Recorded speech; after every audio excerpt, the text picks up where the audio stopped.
Arlind, 2352 vite burg ka kërkuar prokuroria e Stambollit për kryebashkiakun e Stambollit me mbiemrin Imamoglu. Tani, kjo është kërkesa e prokurorisë sigurisht, nuk i di ç'do bëj gjykata, po thjesht ideja, Arlind.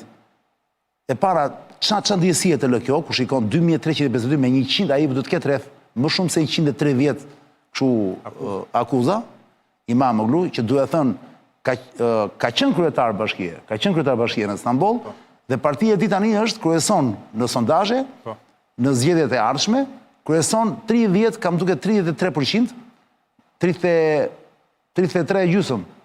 Fol më fort se nuk dëgjohesh.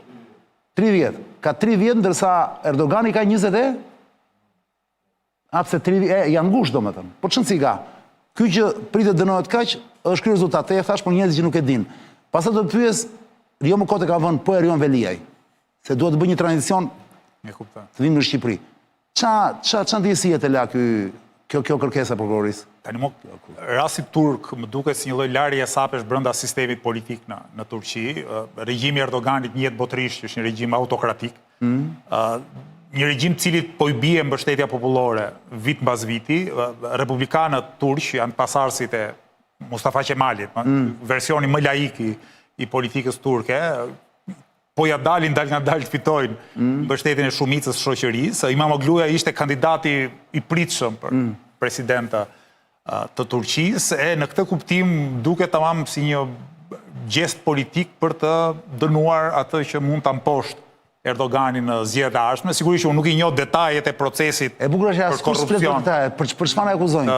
Imamoglu's, po për rrush fete, gjëra të natyre, po nuk di të them tani sa qëndrojnë ato akuza. Ajo që unë di të them është që drejtësia në Turqi nuk shquhet si drejtësi e pavarur politikisht. Ka shumë e shumë raste të veprimtarëve për drejtat e njeriut, politikanëve opozitarë që burgosen edhe mënjanohen nga sistemi politik, por nuk është rasti për tu parë kjo çështje. Nuk shef një paralele edhe me drejtësinë këtu? Nuk shoh paralele sepse e para se dhe këtu liderët e opozitës, liderët e opozitës po flas. Liderët e opozitës dhe këta, njëri është në burg, ish presidenti, Berisha bëri një vit arrest shtëpie për punë të moshës, se dhe ai brenda do ishte në burg. Ç'në si ka? Po domethënë nuk ka një paralele si vetë. Dallon shumë për faktin se e para një herë në Shqipëri Sali Berisha është në liri. Kupton? Ilir Meta nuk ka është një faktor politik. Tani unë e di që mos jetë faktor, e di që Ilir Meta, Edi Rama, Sali Berisha, Erion Veliaj, gjithë janë politikanë të korruptuar. Dhe çudia është që këta si janë liri, jo pse janë në burg. Po diskuri jot mund të jetë i tillë dhe për Turqi, pra mund të jetë një homologu jot Arlind në Turqi që thotë të njëjtën gjë për Imamoglu'n, që dhe ai ka qenë i korruptuar. Pra mund të përdoret kjo gjë. E di unë që nuk duhet bëra amalgam, po fatikisht kështu është. Erdogani ka sa i bie 25 më shumë vite në pushtet.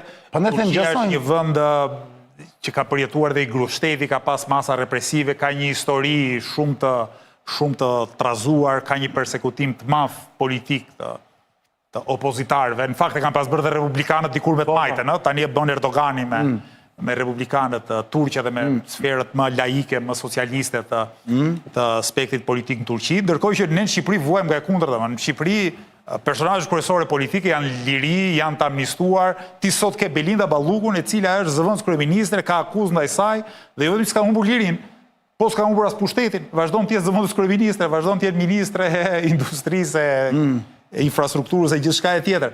Pra, problemi në Shqipëri nuk është që pse dënohen, problemi është pse nuk dënohen. Pse nuk dënohen. Praktikisht, ajo që unë dyshoj fort është që Rama me Berishën po bie në ujdi për të ndryshuar reformën drejtësisë, pikërisht që të sigurojnë veten. Pra që praktikisht ata vetë janë pak prekshëm dhe bashkëpunëtorët e tyre më të ngushtë, qofse hetohen, dhe kjo është një qofse e madhe, hetohen gjithkohës në liri dhe jo në gjendje paraburgimi, siç është rasti i Veliajt. Ka shumë dallim midis Imamoglu's dhe Veliajt. Veliaj nuk ka qenë kur disident i Ramës, nuk ka qenë kur një alternativë politike e Ramës. Nuk ka lidhje me Veliajn, jo thash, a ka lidhje drejtësia atje me drejtësinë këtu? Në një farë mënyrë. Nuk e besoj, jo 100%. Drejtësia në Shqipëri tani sigurisht unë besoj që ka mjaft ndikime politike në vendimarrjen e drejtësisë. Arlind, më fal, përveç teje dhe disa partive të tjera që kanë hyrë rishtazim politik. Normalisht, është kush është Berisha, është kush është Meta, mund t'i duash, mund mos t'i duash, kjo është histori tjetër. Po ti në zgjedhjet e fundit parlamentare u fute me 2 lidera, njëri marrë shtëpi, tjetri në burg. Mos e harrojmë këtë gjë. Pra, se thuash një sekond, po të shohësh panoramën, pa i paragjykuar se kush jam, fare, ti thua një sekond valla, ç'a vendi është ky? Pra po hyn në zgjedhje me 2 lidera të opozitës, njëri në burg, tjetri marrë shtëpi. Duhet ishin të gjithë në burg bashkë me Ramën. Velia ishte në burg. Tjetër ekuacion. Burg dhe Meta ishte në burg. Është tjetër ekuacion. Rama dhe Berisha ishin liri, për mendimin tim duhet ishin të katërt. Po si ishte liri Berisha, mos e quajnë në liri. Po jo, por nuk është në arrest shtëpie, jo, është thjesht detyrim paraqitje. Ka dalë, doli nga arresti shtëpi. Doli që në nëntorin e 2024. Po shumë pak kohë i mbeti për fushat, pra po ta vëshe. Ka qenë 1 vit i mbyllur. Ai për arsye moshe ore ishte atje, se të kishin fut brenda. Jemi dakord bashkë. Është ligji më që po je mbi 70. E ka lënë Rama jashtë për të mobilizuar të vetë. Jo, nuk e ndalon ligji, Ta votojnë. Është mosha. Paktën kjo është shkruar në ligj kjo. Kjo është si ka. Pama një dallim tjetër midis Shqipërisë dhe Turqisë është. Nuk po krahasoj Velia me Imamoglu, nuk ka lidhje fare. Nuk po e marr si model, po në Shqipëri sistemi i drejtësisë ndikohet jo vetëm nga faktorët e brendshëm, por edhe nga faktorët e jashtëm. Çka nuk ndodh në Turqi. Pra SPAK-u, GKK-ja, kështu me radhë, janë formuar si rezultati i presionit të madh të amerikanëve dhe të evropianëve, të cilët janë një pol alternativ pushteti. Pra nuk thua do të janë me do e mos ushtarët e Ramës. Po kupton? Ndërkohë që në Turqi gjithçka është nën kontrollin e Erdoganit. Po, ndërkohë një sekond, ti je dëshmitar që Edi Rama, Ramsi 4 si quajmë ne këtu, e ka deklaruar disa herë që amerikanët e kanë bërë net, e kanë bërë unë reformën drejtësisë. Ti thua gënjen. Po gënjen sepse ai thua ju merr autorsinë atyre. Patjetër, tani kur nuk e shmang dot, më mirë ta marrësh. E përbrendson, thua që e kanë bërë unë. Ka fol disa vite para se vinë në pushtet ai për reformën. Po jo, nuk ka fol. Ai thjesht në programin e 2013 thoshte na duhet një reformim i drejtësisë, por të gjitha këto ky ka qenë një model që është eksperimentuar në vende të tjera të Evropës lindore dhe qendrore dhe aty nën presionin e amerikanëve dhe evropianëve. Ja kanë imponuar. Po tani, është proces edhe imponimi, edhe konsensusi, të gjitha bashkë. Këto janë qendra ndryshme pushteti, Rama, Berisha, oligarkët, faktori ndërkombëtar e kështu me radhë. Veçanësia e sistemit drejtësisë shqiptare, drejtësisë së re, është që ka një komponent të rëndësishëm ndikimi ndërkombëtar.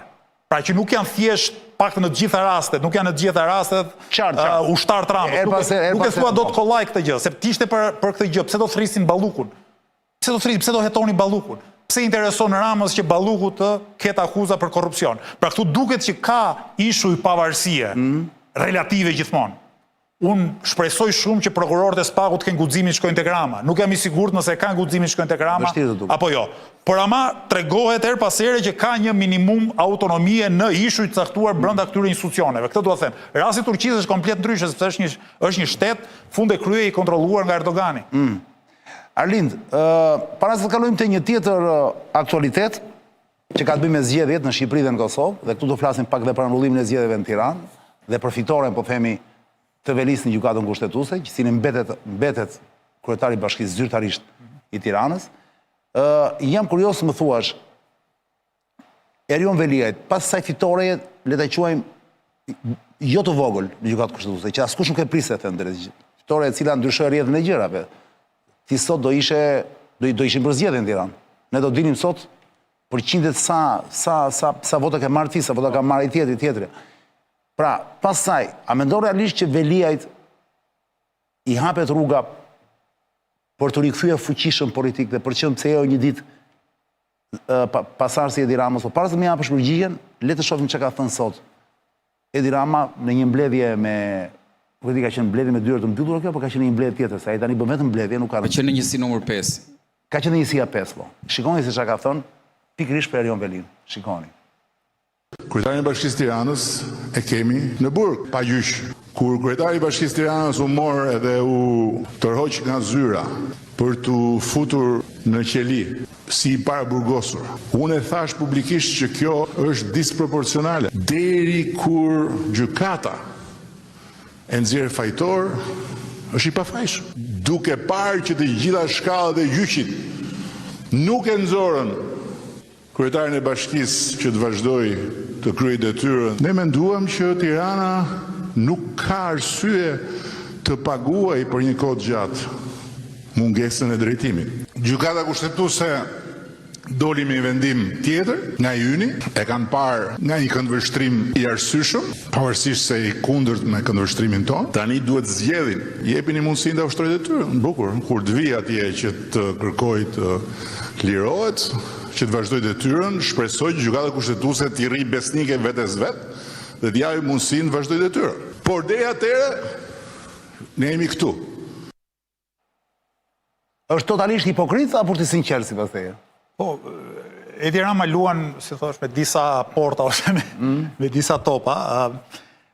Ajo çfarë unë dyshoj se ai kërkon tashmë, pas këtij vendimi gjykatës kushtetuese, është që ta përdor si precedent që edhe Veliaj të lirohet, pra mos e vazhdoj gjyqin para burgim, po liri dhe në pushtet, por njëkohësisht Belinda Balluku dhe tjerë rrethëqarë këtij, që mund të kenë të njëjtin fat me Veliajin, të ndiqen në liri.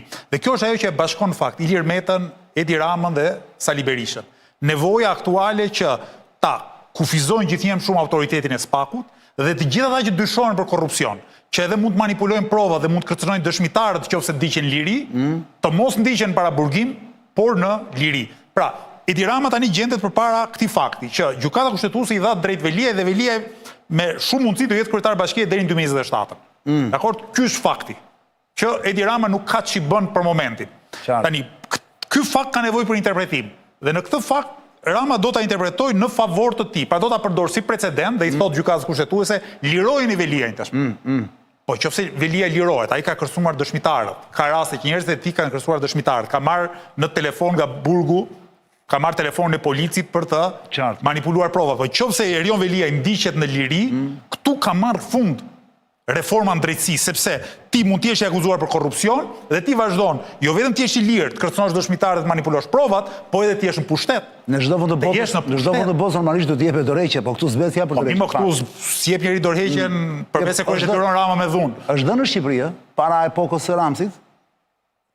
Është dhënë në Shqipëri dorëheqja, kemi disa raste. Vetë Ilir Meta, për shembull, kur i doli ai skandali ashtu quajtur skandal me Dritan Prisin, e mban mend atë, nuk e di se sa vjeç ka qenë Alin. Po, 30. 29-30 vjeç. Atëherë Ilir Meta vajte Berisha tha unë do jap dorëheqje, tha pavarësisht se është manipuluar video të gjitha këto dhe iku. Nuk ka rëndësi pas se doli më vonë. Fatikisht ai fitoi gjyqin. Dhe në fakt video ishin futur duart atje. Duart e video ishte pre. Prit, kemi rastin e Luan Ramës, ministri i Brendshëm, për një shpull që i dha këtij Baba Ramos shkret, dha dorëheqje në kohën e Nanos. Ke disa ministra që kanë dhënë dorëheqjen. Në kohën e këtij sultanit nuk parandof kjo gjë. Nuk ndodh ose kur ose ai detyron të ikin, është tjetër gjë. Praktikisht. Po, fatikisht deri tani unë nuk mbaj mend. Kush ka qenë për shkak që ka dhënë dorëheqje? Ylli Pango.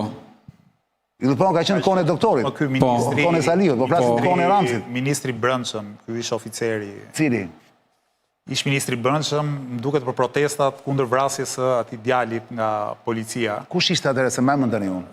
Ky Leshi ka qenë Leshi? Leshi. Po edhe ajo ka qenë me gjasë ruar nga Rama, ka pas protestat më dha të rritë. Edhe Leshi ishte tjetër gjë, ishte tjetër natyra.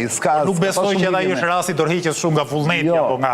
Jo, ky Leshi edhe mund të ketë dhënë, se ka qenë tjetër natyra ai. Po mirë, pa i dha pas kasë protestat të forta. Po, e vërtetë është, e vërtetë. Dorëheqja për arsye morale jepet më një herë. Mirë, atë për të përgjigjer pyetjes tani dhe pastaj do bëjmë një pauzë për ta mbyllur këtë çështje. A ka shpresa për Veliajin thënë politikisht? A ka shpresa, unë nuk do e quaja shpresë. Fakti që ai është kaq ambicioz dhe vazhdon nga burgu, thotë ju dua shumë nëpër statuset që bën. Pra, krijon idenë që ore shiko, unë jam kot tulla, se unë jam i pafajshëm. Ai atë mesazh po jep gjithmonë, pra tregon ambicien e një njeriu që nuk të riqet. Dhe gjithta që kanë qenë brenda, fatikisht në një farë mënyre, janë të rrequr dhe nuk kanë folur më. Ka qenë dhe Fatmir Xhafi. Ose narratisur si puna e. Një është narratisur, puna edhe bëri shumë mirë, dhe bëri shumë mirë që iku, po. Ky narratis do. Ka qenë dhe Fatmir Xhafi, më duket që ka dhënë dorëheqjen. Po, atëre për punën e atij, po për punën e atij të vllajit, po. Po, e vërtetë është dhe kjo. Arlind, pyetja ime është e thjeshtë pra. Nëse do minim hipotezën që ky do dilte, opsionin që ky do dilte. Normalisht ti e shikon, do dilte të shkonte në zyrë, kujdes. Ti e shikon një rikthim të fuqishëm të Veliajit, jo vetëm politik, po edhe drejt fronit për kryeministër një ditë. Jo. Po pse? E para sepse është. Por ç'duhet këtë njeriu fitore më të madhe se kaq Arlind. Ti je brenda? Ai edhe po u kthye nuk do kthehet si pafajshëm. Shën si ka. Do kthehet si njeri që ende nuk ka marr dënimin. Dhe besojun që vendimi ka për të qenë për fajsinë e tij sepse aty ka fakte skandaloze të kompromitimit. Asgjë që ka të bëjë me punën e bashkisë, ndërkohë. Ka të bëjë me punën e bashkisë, sigurisht ai për mendimin tim ka bërë edhe krime më të rënda, siç është incineratori i Tiranës.